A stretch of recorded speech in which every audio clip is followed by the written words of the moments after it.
Donc, moi, ce que je trouve le plus difficile en volleyball, c'est le principe de se mettre de la pression.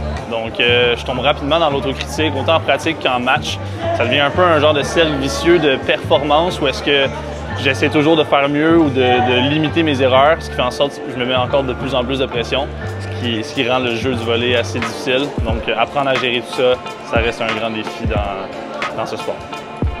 Ce que Gabriel nous décrit, c'est un peu un élément de psychophysiologie, c'est-à-dire la connexion entre la tête et le corps.